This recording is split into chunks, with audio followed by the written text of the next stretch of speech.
This is Delta Sierra Juliet. Is there any known traffic below 5,000? Delta Sierra Juliet, no known traffic. Seems to be a large aircraft below 5,000. What type of aircraft is it? It is Fulbright.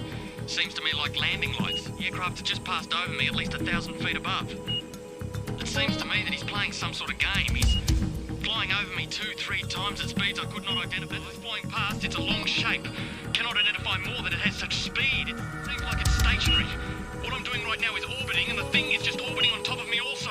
It's got a green light and sort of metallic-like. It's all shiny on the outside. The engine is rough idling. I've got it set at 23, 24, and the thing is coughing. My intentions are to go to King Island, Melbourne. That strange aircraft is hovering on top of me again. It is hovering, and it is not an aircraft.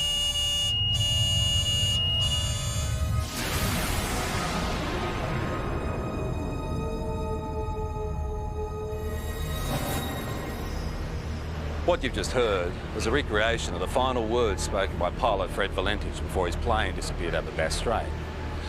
Even though it's been 19 years since Fred disappeared, the mystery surrounding what happened to him still hasn't faded.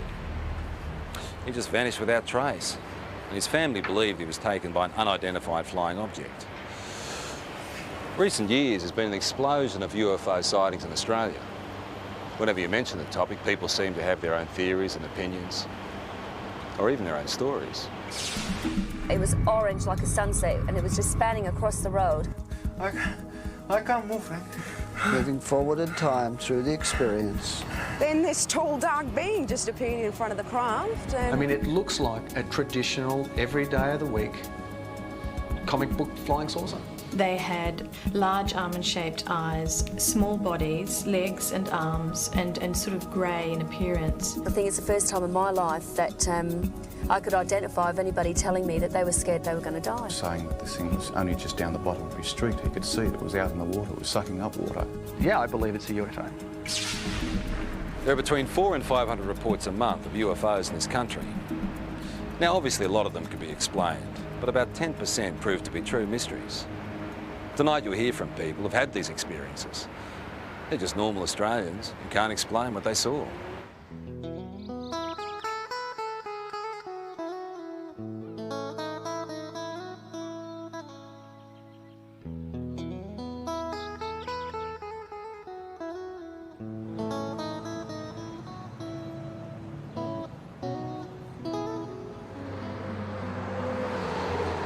I was travelling from Sydney in a northerly direction toward Gosford along this particular road here, the Pacific Highway, and it was quiet. There wasn't a lot of traffic. It was early Christmas morning, and I was just gazing out of the front window of the car, and I saw approximately half a kilometre away a bright silver metallic object crossing from south to north.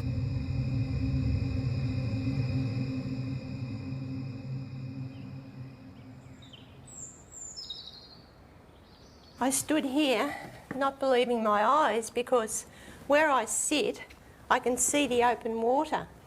And I just couldn't believe that this thing could appear on the water. It was some kind of craft, but it was completely surrounded in lights underneath and all around, and it just looked like a carousel. It wasn't anything flat. Around holiday time, the local police know they'll be busy. But on this New Year's Eve, the calls weren't what they expected. All people that I spoke to had exactly the same thing to say. There was no variance whatsoever in the object that was sighted. It was a huge chrome, very shiny object in the shape of a ball. At the bottom of the ball was a number of huge white lights. This object looked like it was sucking up water.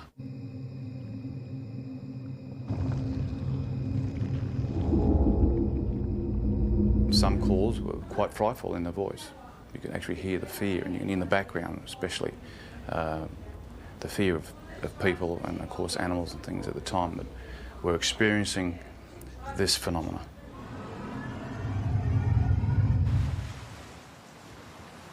We're looking out above this headland here, and we're watching a bright light move in a strange fashion that you'll never see, or we never saw anyway.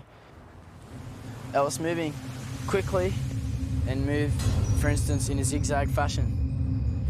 We were watching it for 10 to 15 minutes, move in this direction north, and we just saw this bright light, 15, 20 metres above our car. Just a bright light, emanating light towards our car. It was just awesome. All of a sudden I saw these lights come out of the water like a cylinder and flash, and the top of the water all lit up. And as that light was up, I could hear the rushing of water, movement of water, and then the water being raised up, and then shortly after, down comes the water on top of the lake. I noticed this rather bright light that seemed to be on the right-hand side of the car, and it seemed to be following us for quite a while. And then all of a sudden it turned and went at a right angle right across the expressway in front of the car. It was large, round, and it seemed to have a stream of sparks flying out the back of it. I don't know what it was, but it was most peculiar. After the initial New Year's Eve reports to police, the local Sun weekly newspaper got hold of the story. There were hundreds more people at home that had obviously thought they'd seen something quite out of the ordinary, but were too scared maybe to come forward and actually say that they'd seen something. Our office, the day the report hit the streets, was amazing. We had caller after caller saying they'd seen the same thing. A lot of the witnesses were retired academics, some were policemen, nurses, school teachers, Sunday school teachers, lawyers, business people, some of the leading business people in the area. They were all people that had everything to lose and nothing to gain by even coming forward and making a report. All the people who actually saw it hovering over the water described these 4 or 5 shafts of bright white light coming down to the water and literally penetrating the water rather than reflecting off it. We also had descriptions of the water seething underneath it. Some people said it frothed, some people said it foamed, some people said it was steaming up. Overall, I'd imagine there'd be probably 3 dozen telephone calls on the night. Well, police, Sergeant Wenning. In particular, Sergeant Wenning remembers one very distressed caller. He told me he had been woken up from a deep sleep with thunderous noise and bright lights, dogs barking. His children had come into his bedroom screaming. He was saying that this thing was only just down the bottom of his street. He could see it was out in the water, it was sucking up water. The sound was like a million hummingbees. He didn't know what was going on. We investigated officially with the local aircraft, aerodromes, with the Air Force, with air traffic control, and again could come up with no explanation. While everyone can describe what they saw, no one seems to have the answer to exactly what it was or where it came from. There was moving in waves in the sky which could only be described as a UFO. When you see something like this, there's a sure knowledge that you're looking at something that is beyond your experience. I'm not young, and people might think, oh, you're a bit strange, seeing things and had imagination. No, I've got imagination, but not like that. Not when I see something that I see. I know I saw it. At first I thought, well, maybe it's some type of meteorite, but it was too large, it was travelling too slow, and turned a right angle, which I know meteorites aren't inclined to do. I was just bewildered at how something could appear and disappear in the thin air practically. Well, I honestly don't know what they saw. We've gone right through all the realm of possible explanations, which leaves it as what a UFO truly is, a flying object which we cannot identify by conventional means. There's a saying that seeing is believing, and it certainly applies to UFOs. The most intriguing personal accounts come from people with no real interest or belief, until it happens to them.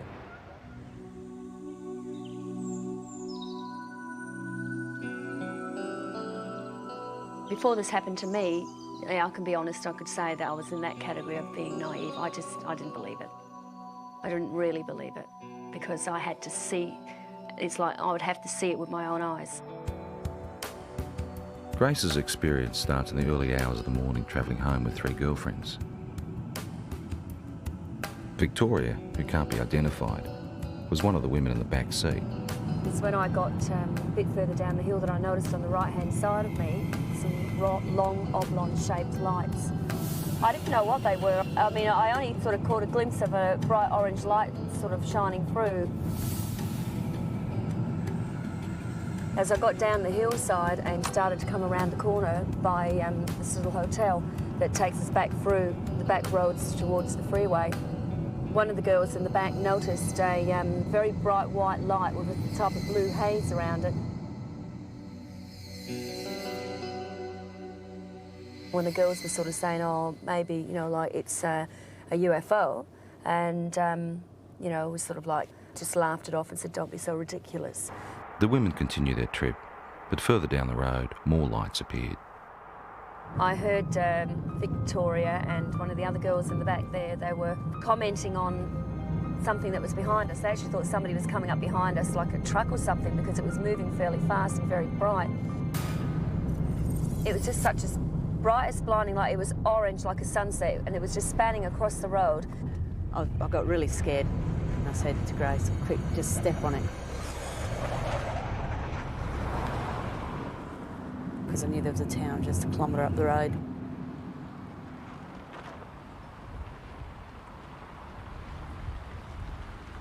As we got closer into the middle of this car parking area and looked up, we could see this ship. Well, that's what you'd have to call it, because it was, you know, definitely not an aeroplane, and it was something from definitely not this world, that's for sure. It sort of moved across from this direction straight over the top of us.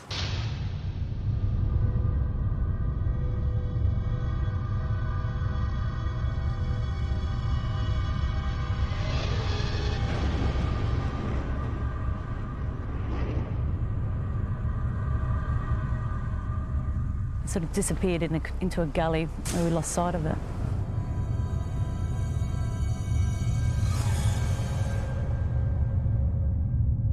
We were scared for our safety. I mean, I've got to be honest, I think it's the first time in my life that I could identify of anybody telling me that they were scared they were going to die. Because I was. When I got to the opening of the drive here, the other girls noticed that there was something else up, some activity up there in the sky. We were still scared. We didn't know what they were either. They seemed to be moving in a direction that this other craft had gone over and gone down. So the first thing you think of, just pull someone's driveway. And as I pulled in, the light was so blinding, it actually was hurting our eyes to look at it. Then I noticed a figure coming. It wasn't a human, it definitely was no human, that's for sure. I felt threatened by it. I felt really, really threatened by it. That was the closest thing I've ever experienced, the thought of actually, you know, coming close to death, I suppose, which sounds pretty silly, but the fear that I had was like that, like I wasn't going to see my family again. And the weird thing is that it's not the normal thing to talk about and for people to accept. But, you know, it's been 3 years now, and I still feel very distressed by it. In the weeks, I felt a lot of doubt with what happened to Grace. I didn't believe it, truly believed it, because I hadn't experienced anything like that myself. So I didn't show it either. I mean, I didn't show that I didn't believe it, because I think it was important that I looked like I was supporting her, so that otherwise, you know, she might go sort of, you know, off the rails if she didn't feel she had some support from her husband. But 2 weeks later, those doubts disappeared. What's work? Late one night, they were both woken by their distressed 15-year-old son. He was dead set that he had presence in his room. You know, there was somebody in his room. And one thing that he kept saying at that time was that, can you hear that sound? And he kept pointing up to the ceiling.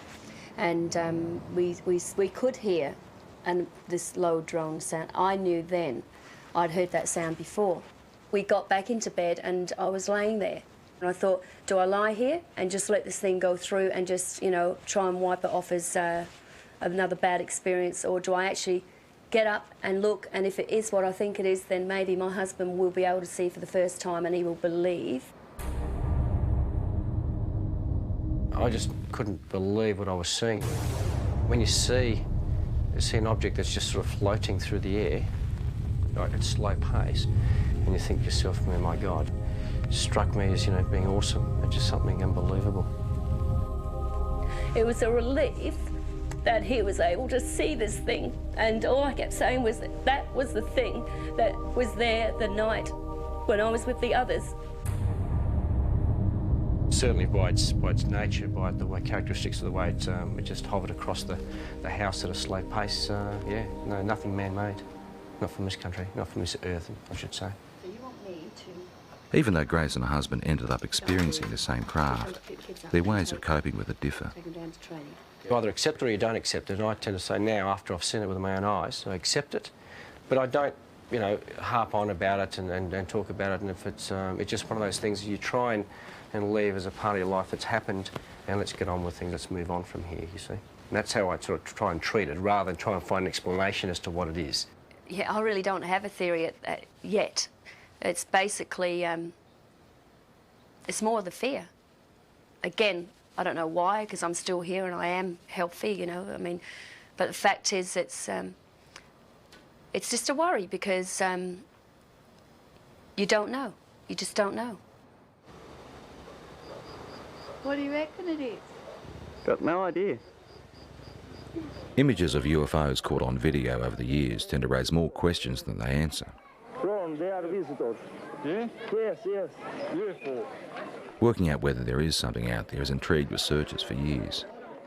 And there's no doubt that there is a physical dimension to this UFO phenomenon, and it appears to involve some form of technology, and many cases certainly suggest that we're dealing with an exotic technology that might be something certainly foreign to our environment.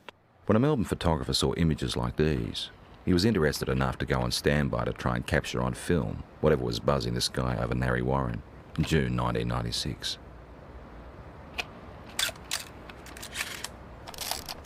I got the phone call and I was told that the lights were spinning across the tree line over the homes.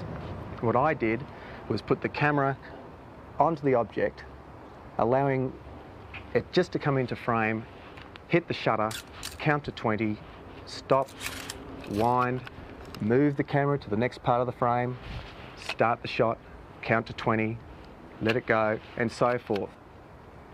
The first night, the result of the photographs showed just light trails of this object going across over the tree line. The second night, with higher speed film and the higher magnification lens, is where we actually captured the shot of the disc. This thing was, the only way to explain it was moving across the air like ice on a hot plate, very, very smooth. Later in the program, Doug's photos will be studied by an independent expert. Well, it was flying, it's unidentified, and it was definitely an object. What it will be, and I hope with the analysis will prove me right. But yeah, I believe it's a UFO. In the UFO community, the term hypnotherapy is like a buzzword. It's the thing to try if you feel you have secrets of the past to unlock. While mainstream medicine doesn't necessarily recognise it, people who've had UFO encounters believe it helps.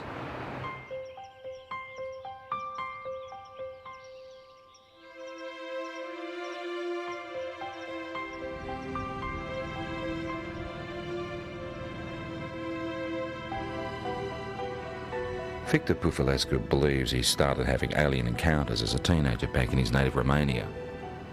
He's turned to hypnotherapy to try and find out exactly what happened. It's like being a good soldier. You just obey orders. This is actually probably the best description of hypnosis process. Loosen limb, deeper sleep. Loosen limb, heavier and heavier. Not a worry, not a care. Deeper, deeper, and deeper. Hypnotherapy is a way of allowing us to get into the subconscious mind.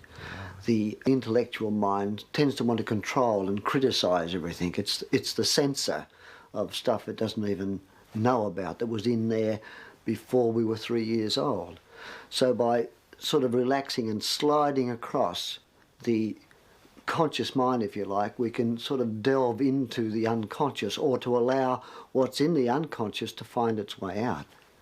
Oh, I can't move, Frank. Uh-huh.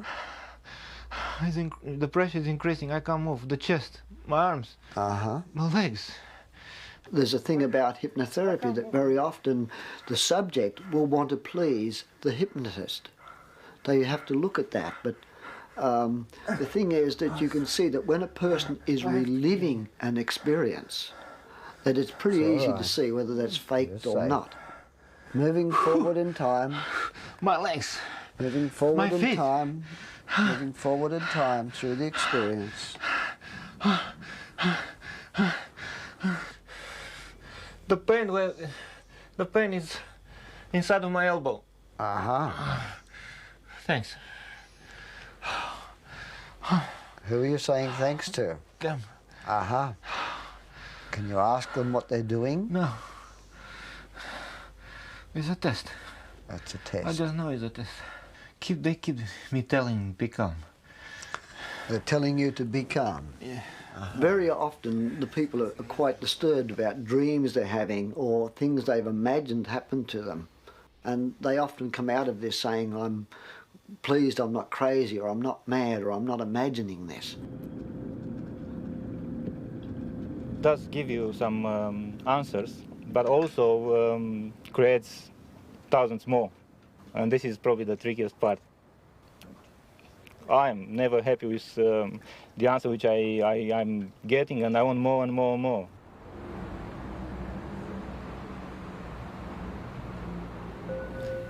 Just relaxing as much as you can with every breath. Just feeling a sense of calm. From 1992, there was a very strong correlation with awakening psychically and with my healing work to having these experiences. Elizabeth Robinson is a spiritual healer and therapist who says she's been having extraterrestrial experiences since childhood, but is only now starting to accept them. I mean, when they started with me, I thought, my God, this is bizarre. You know, this is crazy. This is in the realm of science fiction. But I know now I've had to work through that and struggle with it, and I've denied it like hell for 5 years. And I can't deny it anymore. Elizabeth says she started seeing creatures like these around her home in Perth in 1992. There were 3 beings standing there.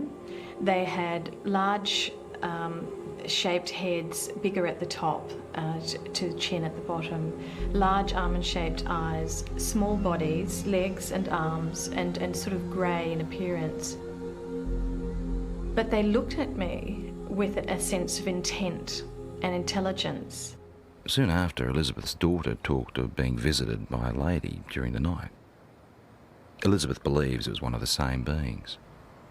And I looked down on the desk, and here was a drawing of this being, this same being that I had seen. And I said to Jessica, who did that? Because I knew that at 2.5, her drawings were scribble drawings.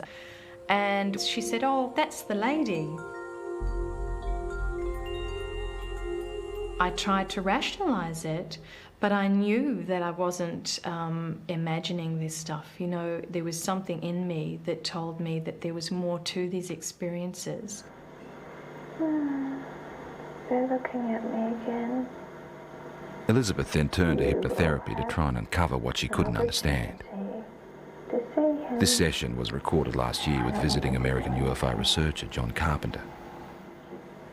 I don't want to give the baby up. What seems to have come up in hypnosis is that I've had children taken from me, babies taken from me that are growing up on crafts. And this is just absolutely bizarre, you know, talking about this. I mean, you talk about this, but, you know, at first you struggle with it. I mean, you can't fully comprehend this, but what I could comprehend was the emotion around it. I know what they're doing. They say it's time. they tell me with their mind. The emotions are so real, they're raw, they're, you know, the grief is there, the terror is something like I've never felt before. They're just doing what they're doing. What are they doing? They're getting the equipment ready. Part of the reason why they're involved here on Earth is to help us awaken, but there seems to be some sort of reciprocal type of arrangement whereby, you know, they're coming to Earth and they're creating a new race of beings, or creating some sort of hybrid race of beings. I used to think, okay, I'm dreaming, until I used to be able to get up, go to the bathroom, make a cup of tea, come back, sit down, they'd still be waiting for me. And I think, oh. Elizabeth and colleague Mary Rodwell now run a support group in Perth for people who've had alien experiences. And this is what I mean, my business is emotional trauma. That's why I'm here. And I won't deal with fantasy. I can't deal with fantasy. So it's about emotional trauma. These people are stressed quite desperately with fear and anxiety about a lot of things that they only have a vague idea often about, but often is because they've remembered being taken. I went 3 months with barely any sleep. If you remember, I told you about 11 or 12 weeks, barely any sleep. Most of them just want to live an ordinary life. They don't want this to happen. So for them to have the chance to at least talk about it and release all the anxiety and fear around that as much as they can around talking about it, it seems that through that there is real healing. For me, I became very frightened that I would be labelled crazy or, you know, hallucinating, whatever it was, and that I couldn't have somebody to relate this experience to that would honour my experience. Have either Elizabeth has always kept journals about her experiences, which she is now using to write a book. I saw a grey being appear, white-grey colour. In the dream, I was searching for my son, even though the child dream of trying to run away from several grey beings, but as fast as I ran or wherever I really don't expect someone to be able to say, absolutely, you know, this is real, because, you know, you always doubt yourself, but you know that it's real, and you have to come to some point and stop denying it, and that's what I'm starting to do. Sorting out the facts surrounding UFOs can be tough, unless of course there's something that science can put to the test.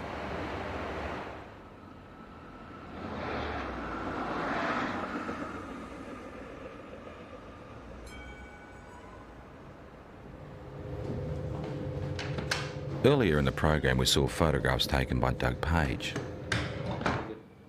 The time exposures show what Doug believes is a UFO hovering near his home in 1996. Now, has this been observed by other people as well? Practically all of Narre Warren. Okay, so that was seen, but not as a streak, because No. this is a time exposure. So it was simply an object of some sort traveling. Correct. In somewhat of a line, but as you can see, it goes up and down here. This type of negative sleeve will take... The professor would like to examine the negatives that come before and after the pictures in question. Explain to me why... But Doug has used the ends of rolls of film and discarded the shots he felt didn't work. Now, when the films were actually ready for handling, I'd lay them out and I went through them, and I go with the scissors and I just go cut, cut, into the bin, cut, cut, put it there, and that's what I did. Okay. After examining the camera the shots were taken with and checking density readings on the negatives, the next step is to enhance the images on the computer. Typical and in good shape. I don't rely on computers for analysis. They're a bit of a tool. They sometimes let us see things a little bit better, but to actually definitively say that a particular thing is something, I stay away from that. That's right. How did you focus the camera? Just on infinity. Okay, so if you focused on infinity, technically the tower should be sharper in focus than the tree. Should be, shouldn't it? Mm-hmm. But it's not. Interesting question, isn't it? It's a good one. The only trouble is there's no sort of guarantee, of course, in the darkness that it hasn't moved off set either, but I had that set for infinity. Okay. With some of the technical questions out of the way, it becomes an issue of individual perception. Very specific things here. I see a disc-shaped object. I see something with a rim. Okay, there is definitely a lip. There are what appears to be lights. There's big, there's another small one in between, another one. So we've got something that is geometrically laid out. You can see a texture, and you can see definitely on the dark side of it something. So something's in shadow. I mean, it looks like a traditional, every day of the week, comic book flying saucer. My first impression of this when I saw it, again, was a trumpet, a circular object here that we have a bell shape that comes out like so.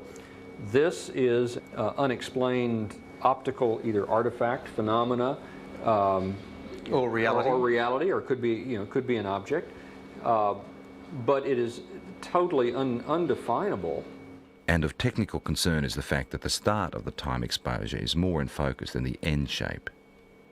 Does it make any sense to you that if this was moving and it's decelerating, would that have a bearing on the shape of the line? If it was slowing? Because no, it shouldn't. It should be exactly the same sharpness. Despite question marks over issues like that, the professor is able to reach some conclusions. I don't believe that it's been faked. I think it is probably something that was traveling through the air. What it would be, I wouldn't know, and there's no indication from the photographs that would give me any clue. There are points there that I haven't considered, such as the object, could well be a phenomenon that that I've never heard of. So I mean, we've got to keep an open mind.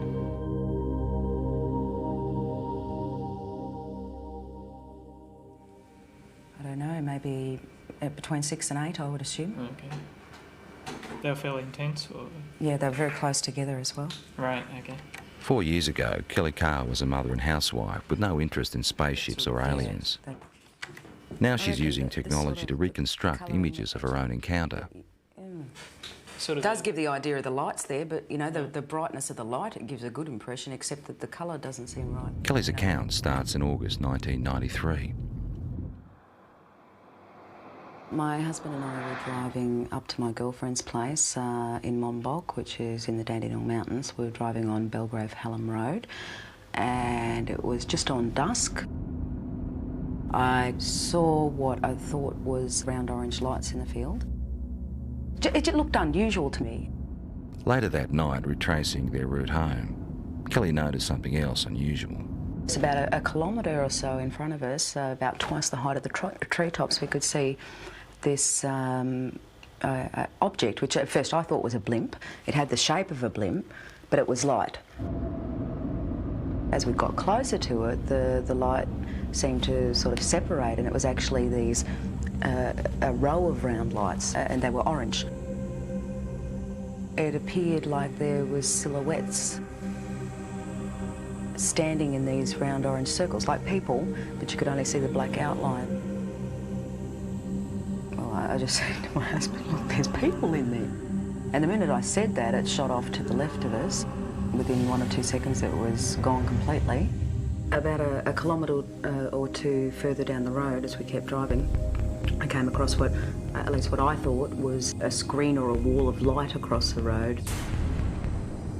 And my heart started racing and the adrenaline was sort of pumping through my body, and I'm thinking, we've just seen us back down there, we're in for, a close encounter. Then the next instant, nothing.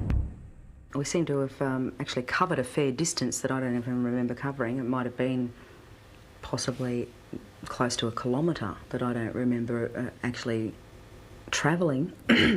There was no light. There was nothing blocking the road. Kelly says it wasn't until weeks later she remembered actually getting out of the car that night. And I saw that there was another car that had pulled up 100 metres down the road. Then I walked around the front of the car to where my husband was standing on the other side, and we started walking across the road together. As we were walking across the road, I looked down and I saw that the other people were getting out the car and starting to walk as well. So I was quite happy that there was other people there who were seeing the same thing that we were. And we walked up along here to where the fence is. Right out in front of us is this huge craft.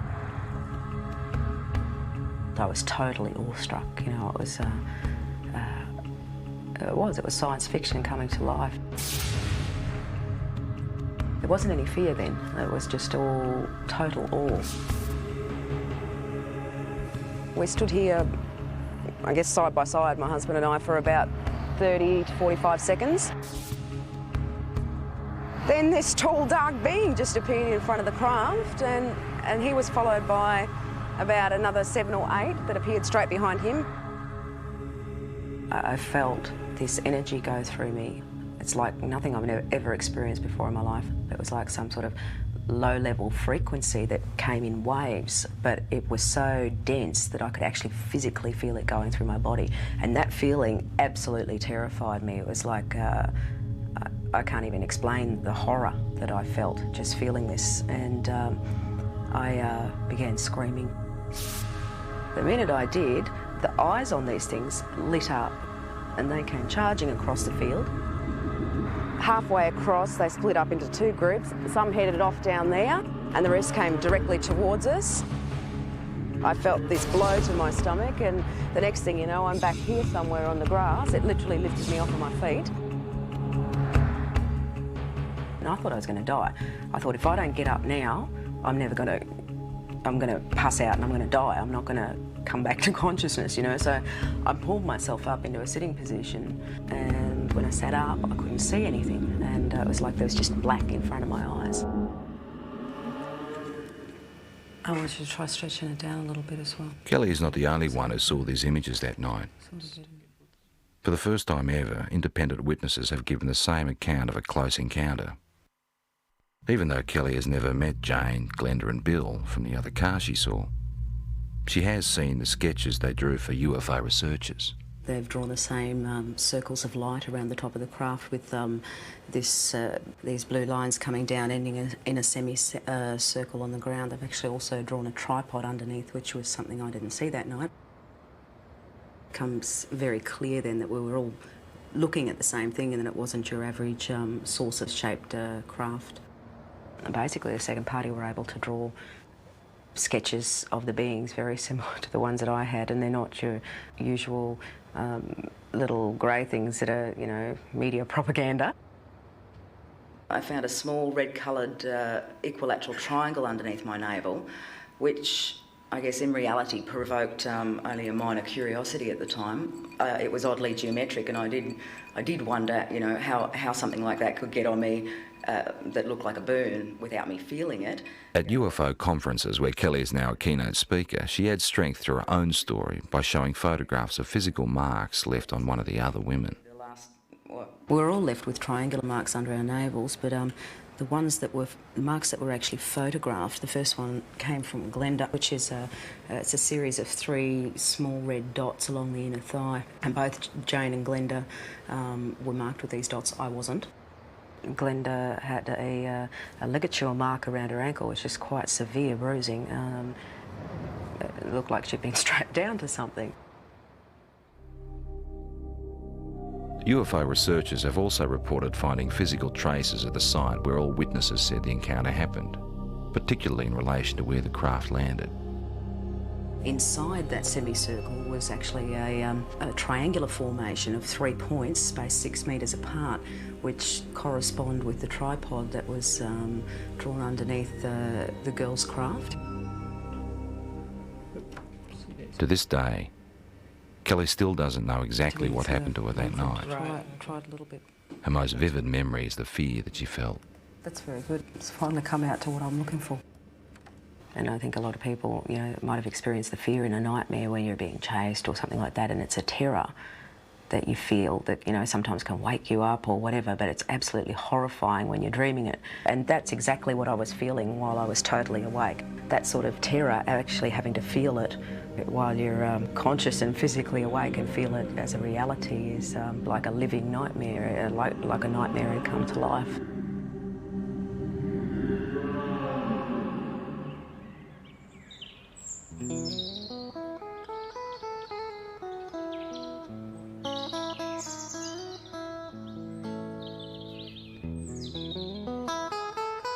We've moved out onto 138 acres.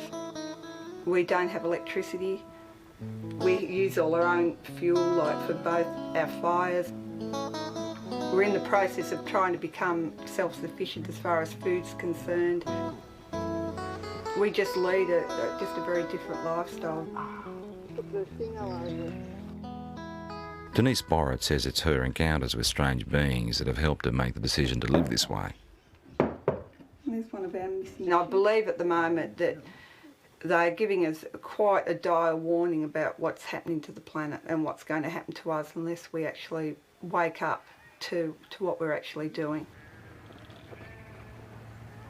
They seem to open parts of your mind that aren't open before, and or they help you to do that. I don't know, but all I know is that I'm a very changed person since I've had my experience. Well, lifestyle changes you'd think shouldn't happen to people if these things aren't physically occurring. So I guess it's a little piece of evidence to suggest that something really startling and extraordinary must have happened to a person because of the changes that they do go through.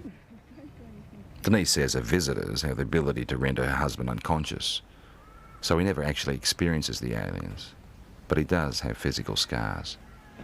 Well, I know I've got a lot of scars on my body, and I know basically where they all came from, but this one, in that particular place, I've got no idea. I just woke up one morning and I happened to comment to Denise, I've got this funny little mark on my arm, and she had a look and she had one in exactly the same place because she said she could remember it happening.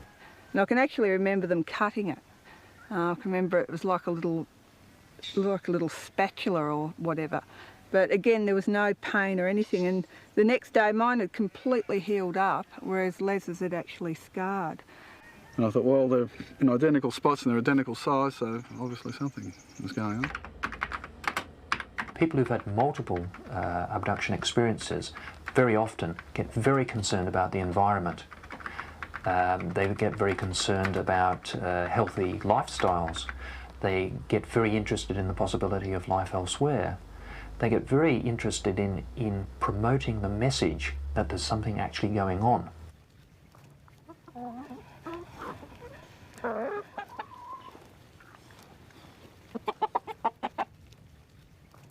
If things do go haywire on the planet, like I believe they will, that we at least will be able to feed ourselves and not have to rely on man-made energy to keep ourselves going.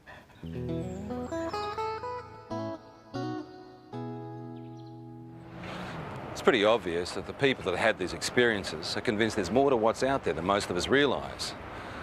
They're also the first to admit that their stories could be hard to accept. All they want us to do is be prepared to listen.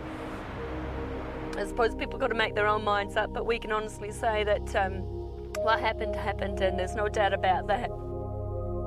Perhaps they're extraterrestrial, we don't know. Perhaps it's military experimentation. Perhaps there's new things in this earth that we don't know about. I don't know what they are. I know what happened to me, but I don't know anything about them. Well, I'd have to say that the evidence seems to be fairly compelling, that we seem to have some sort of alien life form just in what it is. You've got to keep an open mind. And since I've accepted it, I think I've really started to see it's not really bad. There's a lot of good in what they're actually doing. And it's like they're saying to us, you know, human beings can do so much more. We have these wonderful capacities to heal and to heal each other and to understand ourselves so much more. And we're not yet. Where they come from, I honestly don't know. I would hope that before I die, one day I find out.